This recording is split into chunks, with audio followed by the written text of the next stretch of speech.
Hi, this is Ed, and I'm in San Diego, California, and welcome into the global meeting room. I call it the psychologically safe place for business introductions and business conversations. The whole concept is, even though it's pre-agreed topics many times, frequently one new topic leads to another new topic.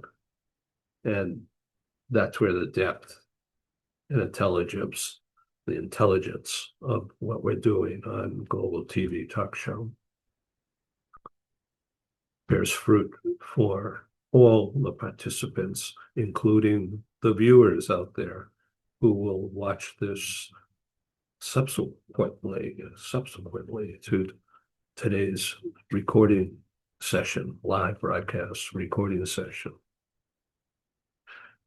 So in just a few minutes, we're going to be joined by Jana Chesanowski, and this is about her. It's just bright, super bright, very energetic, and really trustworthy, proven trustworthy business person. She's based in Brazil, in Rio, I believe. We're going to get into all that in a few minutes. So I want to read this and give you an idea. She is a global mobility strategist with over 15 years of experience navigating cross-border workforce structures across the Americas and Europe. Her journey includes self-relocation, corporate leadership, and service provider environments, giving Jana a practical and deeply human understanding of what international mobility truly demands from organizations, and more so, what the demands, the actual demands, are from the people they move. We're going to do a deep dive on that. It's about the people. That's where the ROI is for the company, for sure, for the transferee and family, if there is one. I'm going to be talking about coaching. That's my pet topic, providing coaching services to the transferee, more so to the accompanying spouse, partner, and kids. We'll get back to that. So Jana writes in LinkedIn, over the years, I have designed, led, and supported complex expatriation programs, end to end, from planning and immigration strategy to assignment management and repatriation, always balancing regulatory precision with individual experience. I'm going to get into repatriation. Who benefits? Going to be an interesting topic. We're not here to point fingers. We're here to make this a human experience conversation. We learn from each other. The industry, the global talent, mobility management industry has wonderful people. The more you get to know the players, the service providers, and the corporate managers, the more your life expands. Wonderful people. Everybody's learning the same thing. And so there's always a conversation that's meaningful, whether it's online or in person. Back to Jana. Jana Chesanowski. She focuses on delivering strategic advisory in global mobility, building cross-border partnerships, and that's what our global meeting room is all about, and connecting organizations to trusted compliance ecosystems worldwide. 100% compliant. 100%. compliance. Absolutely. Her work sits at the intersection, this is her words. Her work sits at the intersection of mobility, regulatory alignment, and governance-minded growth. She believes global mobility is more than logistics. It's about safeguarding people, strengthening institutions, and creating structured frameworks that allow international expansion to happen responsibly and sustainability. We're going to do a deep dive on that. The whole system behind Jana's new company, new organization, RISO Global, is about people and the humanity and the common sense approach. We're going to go into that during the upcoming show. Her areas of focus, once again, include global mobility strategy, cross-border compliance and regulatory alignment, strategic partnerships within the international advisory networks that are already organized. It's a matter of being real, being human, being open to learning, sharing ideas. She's going to be talking about workforce risk mitigation in multi-jurisdictional environments. Equally, she's going to be talking about human-centered mobility governance. What does all that mean? She says she's particularly passionate about connecting global professionals, building trusted ecosystems, and supporting organizations as they expand with clarity, structure, and integrity. Not just talk, getting stuff done to help people, help the transferee and company and spouse and family. Equally, helping other service providers, helping the corporate to look good.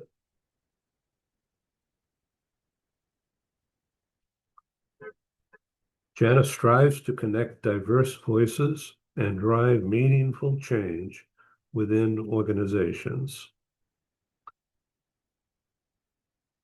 This is really going to be a great show. Jana Chezanowski is in Brazil. I'm in California. Just amazing. We could do this at practically no cost. We'll be right back with Jana Chezanowski and RISO Global. Get ready to learn. Thank you. Hi, it's Ed, and I'm in San Diego, California. The time here is 8:04 a.m. It's May 20. And our very special guest today, Jana Chezanowski, is, I hope I pronounced that right. Yes, you did. Oh, cool. That. Is in Rio. I love Rio. Long time ago in '09 and '10 and 12 and I think 14, I produced meetings in Brazil and Sao Paulo and Rio, and just wonderful. And our very first LATAM meeting was in Panama in '06. And in the audience was the regional head of PwC at the time. And uh, he liked how I conducted the meeting and got people involved and the whole nature of it. And he invited me to come into Sao Paulo and Rio, and they would pay for the meeting. And because they wanted to use it for attracting corporates and customer satisfaction. And so that's how it all began for me in Latin America. And That's then awesome. Ernst and Tell me Young about it. uh, asked me to do a series in Palenque in Mexico City, the beautiful area where they have their headquarters. And so we did several meetings with them. And so I have not put on any other meetings um, in a long time in person. So I'm doing global meeting room here, Zoom, doesn't cost much. So, Uh-huh. and we can help people doing this. And that's the purpose of the show is to talk to the industry for sure, but also people who haven't met you yet, or recently you've had other exposures across the industry for sure. Glomo, you're great on that service, that program. Ben and I are friends. We're friendly competitors, but we're friends first. Uh, so, and I know you know that right away back then. So this program is just about you and your new association with RISO Global. Tell us about RISO and how would you pronounce that? RISO or RISO? Oh, I love the question. First of all, thank you so much for the opportunity to be here again. It's really awesome because I remember the first time that we connect and we recorded, and that it's like, I don't know, probably 8 years ago. Yeah, it's like a long time was when I was at UN representing Yes, right. everything It a was long time ago. pre-COVID. I was a corporate. Oh my God, it was a totally different world. And yeah, and it's really special. I really appreciate you giving creating a space like this. And it's really special. It's really valuable. So there's so much value, and I really wanted to thank you for making this and stay and do not give up on creating environments like Yeah, this. thank you very much. So before we get So, in, I just want to get some feedback from you about my logo and uh-huh. the world spinning and this thing going around. Is that bothering you? Because if it is, I can move Not at all. and block it. Oh, I love the globe behind. Oh, It's just okay. awesome. Yeah, And I yeah, see no, you. I You like have the that. world in front of you right there. Yes. So, so LATAM is very strong. Argentina's come back from the wilderness and strong economy and a lot going on. Are you getting involved in Argentina? Well, yes, I have a partner, a really strong partner in Argentina. It's funny, like with ups and downs, Argentina is always being when talking about Latam, it's impossible to not mention Argentina. Uh, if they're up, if things are good, if things are not so good, it always impacts the region. There is a big flow of professionals there, companies, specifics on specific industries. So it's impossible to be in Latam and try to do support that involves the region without considering Argentina. We need to adapt. But I really I want have never been there. I would love to go to Buenos Aires and Patagonia area, but you need someday, to. It's a big. yeah.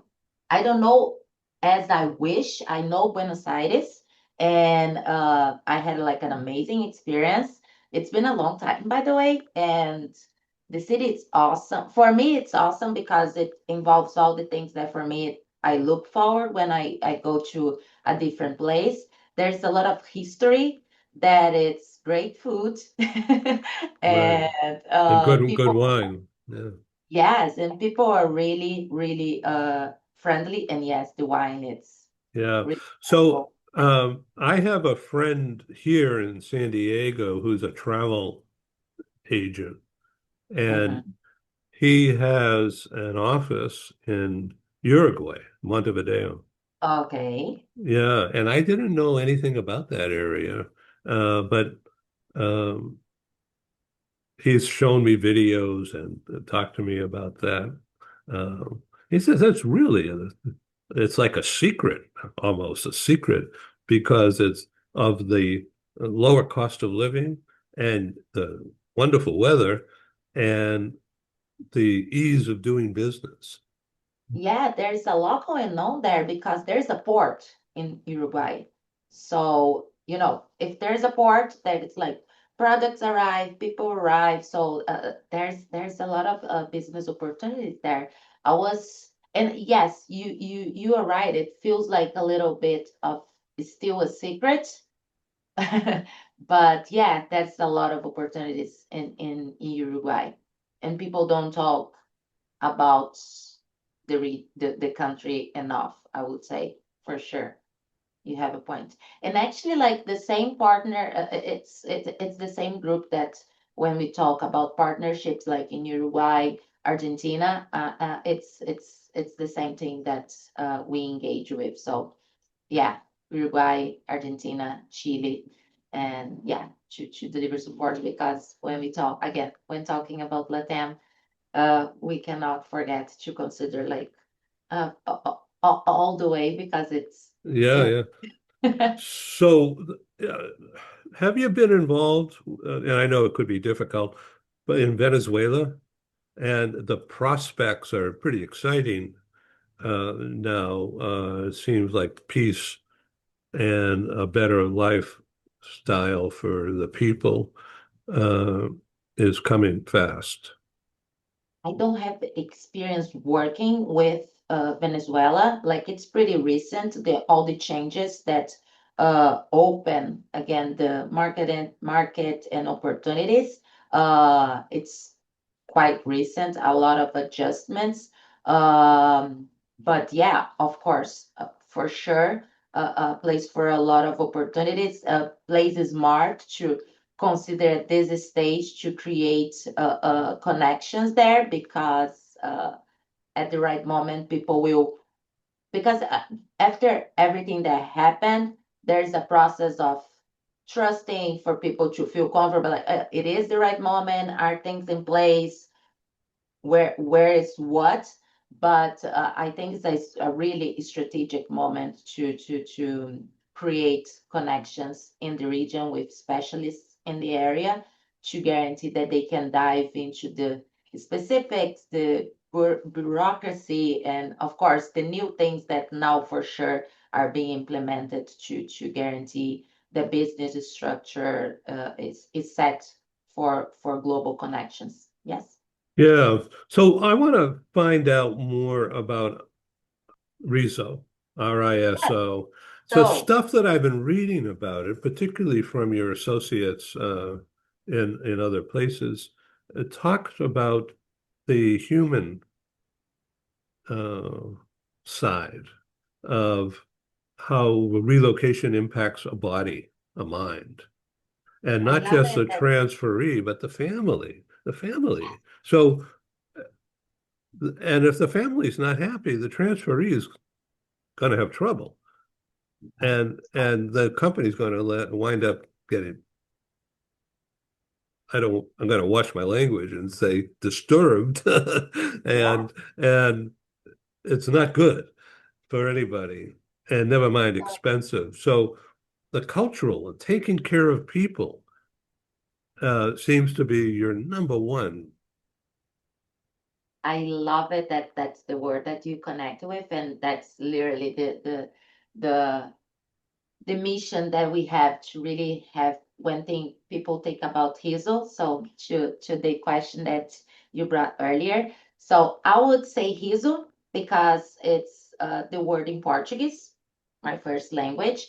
But the beauty when I choose RISO Global, it's because it applies on different languages, in Spanish, Italian, it and into the same meaning that goes by Smile. Um, and the reason why I choose is because for one, it's like easy to get it that it's one of the characteristics that people will always mention about me because I have a big smile. And for a long time during my journey, early years, it was something that I was uncomfortable about it, would always make me feel uncomfortable that people will talk about me saying that I was the girl with the big smile, not because I didn't like my smile, but because I wanted people to remember me because of the things that I know, because the way that I work. So it's kind of like disturbing, like as for women, like we don't like the first thing to talk about our aesthetics, right?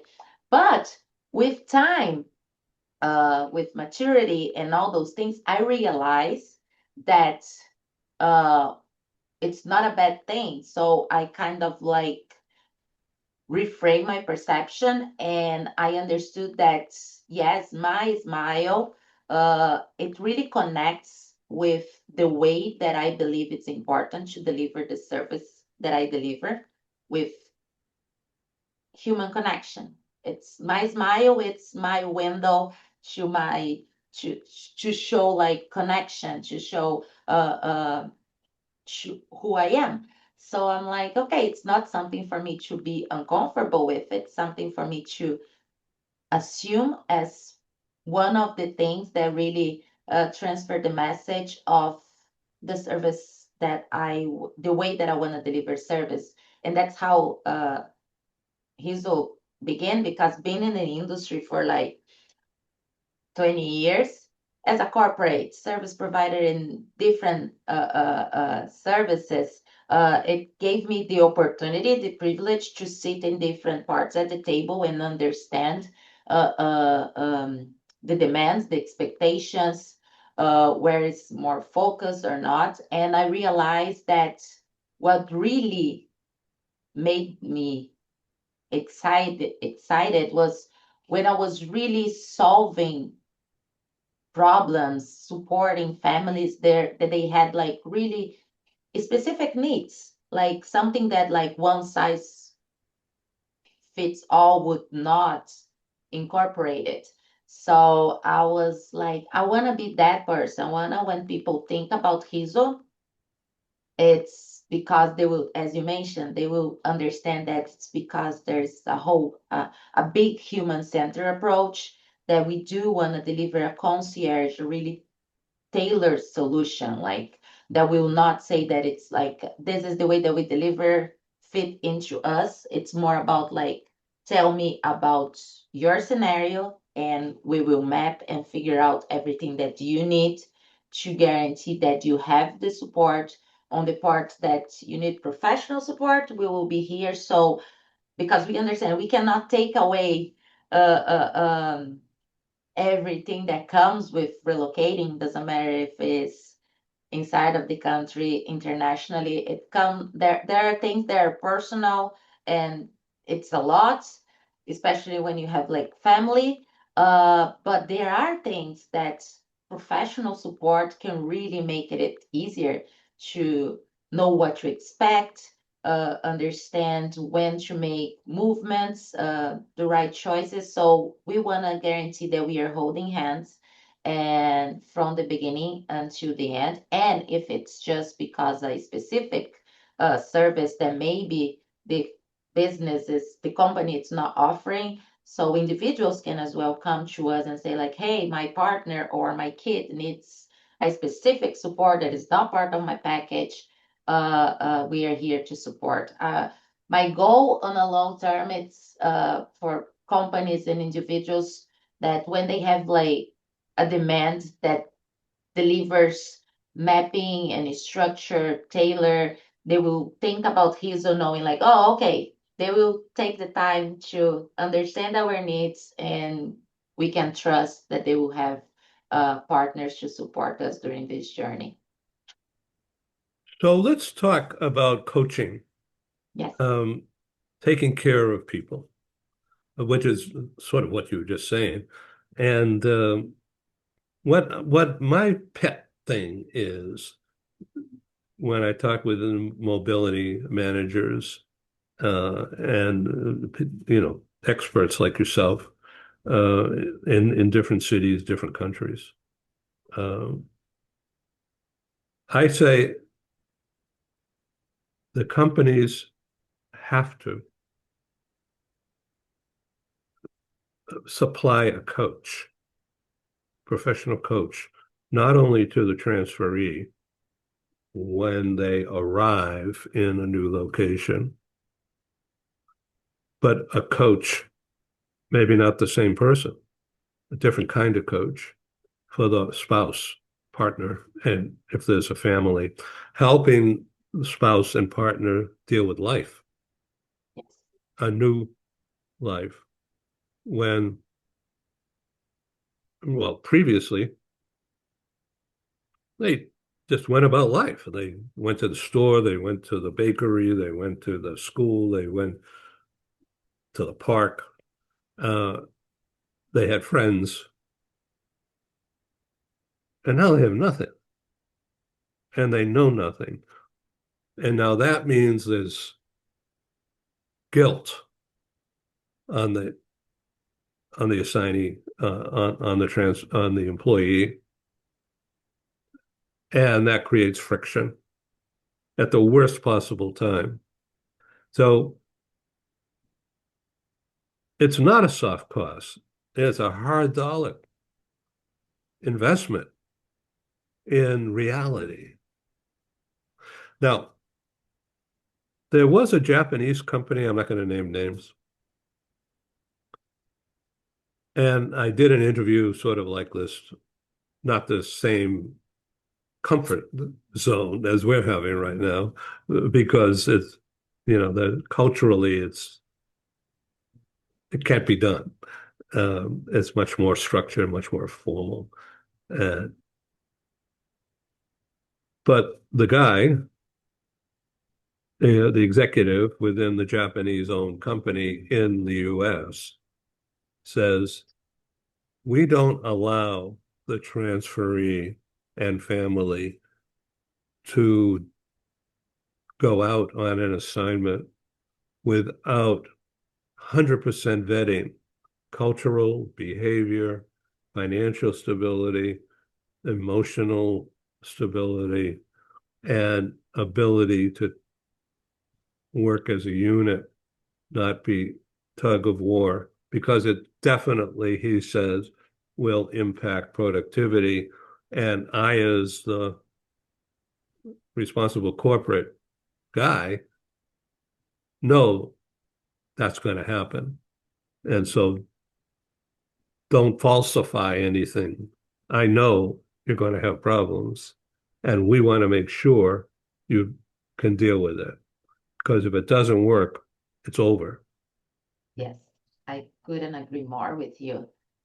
Yeah, I love everything that you said, and I love that you Thank you. mentioned falsifying because it's pretty easy for people to assume that things that are part of their routine are obvious for things for people that are out of that bubble or that community. And HRs or people that are in multinationals, they might think like, oh, those things are obvious. And there is no such a thing as obvious when you're experiencing such a relevant a change in life. So they don't know what they don't know.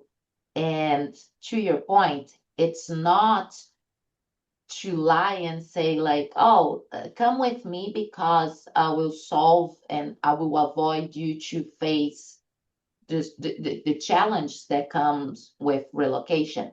But it's really important. I always refer that to like a diagnosed, like it's one thing if I start to not feel well. And then I go to the doctor, I go to a specialist, and they tell me that I have a lung scenario. And then they will direct me to the specialist who will give me the treatment, the medication, and will give me like a window saying, like, okay, doing this, and that, you will pass through this process, and in X amount of time, you will be okay to have your regular routine. I know that I have this scenario, but I trust the professionals and I will do what it needs to be done. And I know in X amount of time, I will be okay. Totally different scenario than having a pain. I don't know if you experience, I already had the scenario of having a pain and having doctors trying to figure out what you have without knowing. It's awful not knowing the not knowing, like how long, what it is, what should be done. Are we losing time? Should I have done this? I'm missing something. It's awful. Your brain just goes like in crazy ways, and you lose track of what is important. And it's the same thing with relocation. It's like if you have a professional that can give you like a map of what can happen and might happen during the process, it's not that I'm taking away that those things might happen, but I can give you like a window. I can explain that those things, that it's normal, that this is a scenario that you have to consider, that will be part of your journey. And then you can plan ahead and understand and see that it's not just with you, it's part of the journey. I really relate with my personal experience when after living in US for 6 years, I moved back to Brazil, and I faced the whole struggling with repatriation. At that time, me and my family, we did have the literacy of knowing about reverse cultural shock. Wasn't something that we understand. It was like awful, was really painful for everybody, not just with me. Like my family, my friends, they suffer with me because like we didn't know what we are facing. Like, oh, am I like an awful person? What is going on? Like I'm home. Why it feels like this? And I remember the first time when I read about reverse cultural shock, I sent that to my mom, and she was like, immediately, she's like, oh my God, we need that back in the days. And I was like, yes, it's not that I wouldn't pass through all that, but knowing that was like part of the process, we would figure out different ways to deal with the whole scenario. So all those things, it's exactly what it's necessary. Understanding that with the assignee, with the family, doesn't matter the age of this family member, doesn't matter how was the prior life, if they're working, if they're not, if they feel that they have it all planned, they don't know what to expect. Their minds are not even going to things. Probably like mobility professionals will really relate. It's pretty common to talk with spouses and then you ask about something and they will just be like, "Oh, I have that. I have that option. I didn't even know that was at the table." They they don't know what they don't know. So that's why it's so important to have a professional to map, to highlight and say like, oh, those things are part of the process. Yeah. And by having a profession supporting you, for sure the journey will be easier, lighter. You will build uh, strategics to pass through that scenario to guarantee that you're taking care of yourself, you're supporting your spouse and whatever is the role that you are having, temporary or not. And so, yeah, really important. I I always refer this because it's really, people will always say like, oh, that type of service, it's a good to have, and then suppliers who deliver their service are always really frustrated because normally it's the service that it's the first one cut when they need budget restructure, right? And I always connect that with the fact that all the other services that are considered primarily important, like visa, taxation, uh, moving, things can happen, but there's and there's always an option to like making an adjustment, add add an extra fee, add it in a second moment of the process. There's always a way to adjust, include documents, make a comment, pay a different fee. It's adjustable. When we are talking about humans and their personal experience, there's no fee adjustment that can fix a divorce, a depression, a break. down, like those are like really precious things that it's not just a fee that we would adjust. So no, like taking care of the human, it's really part of the primarily service that need to be considered when we are transferring professionals around the globe. As we approach the close here, we could go on for hours, I think, but Yeah. I don't know if the audience will like it. But so I want to zero in on two things here as we come to a close. And if you don't want to spend the time now on it, just tell me, no problem. Number one, lump sum. Bad idea, right? Yeah, On international, bad idea. yeah, because you are putting on the client the responsibility to choose on what we are just saying, something that they don't know.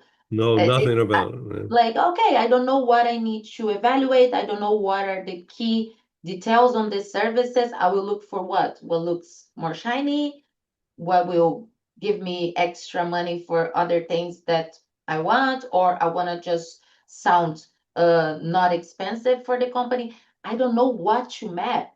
It's not my specialty. So I can't say that I'm in favor of lump sums. Yeah. Okay, the other thing is technology. Um, I think you know of companies, and I know of one in particular very well, that the relocation service and the counseling is all done on the phone.